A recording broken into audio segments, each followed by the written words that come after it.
has your idea of success, or like, because we grew up in the era of the Brandys and the Beyoncés and just all the artists that we saw had this visibility because of major labels. It was like a very specific trajectory. And like you said, you're kind of creating these doors that have never been before. And we're kind of like building something that hasn't really been done before. So do you feel like your idea of what success looks like has shifted as an independent artist?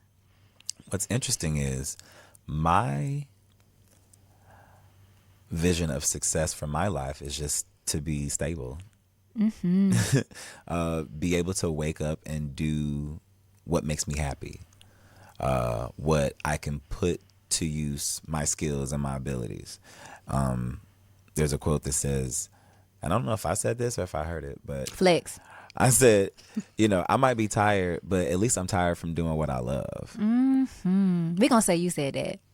I'm going to put it at the bottom. So Period. We'll add that in post-production. Yeah. I heard something too. I say this all the time, but Dave Chappelle, and stop me if you've heard it. Maybe not, because they may not have heard it.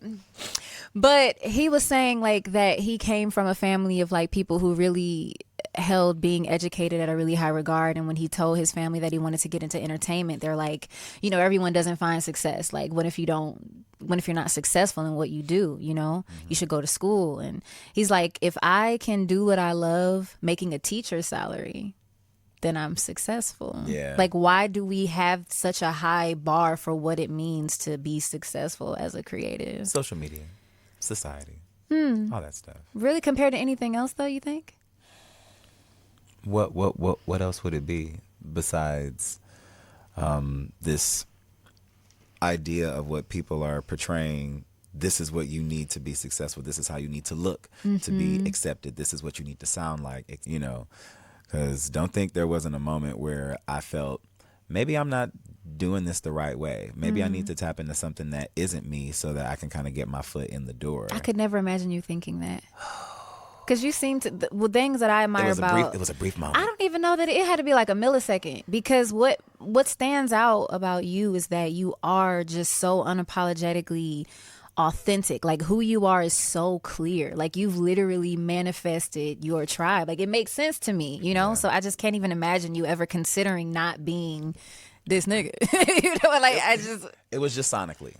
Okay. Sonically. So what were you gonna do? I mean, I don't know. I was like, do I need to just add, auto tune? Do I need to get trapped with it? Like, what is it that I need to do to make something stick? And so that's what the whole song Melody was about. When I, got called in, pulled in and said, Durand, you sound amazing, but the structure of these melodies, they're horrendous.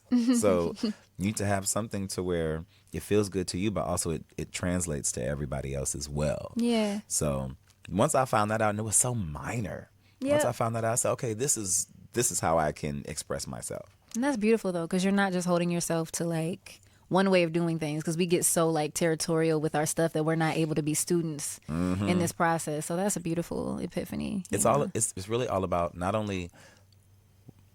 what you say, but how you say it, but also who it's coming from.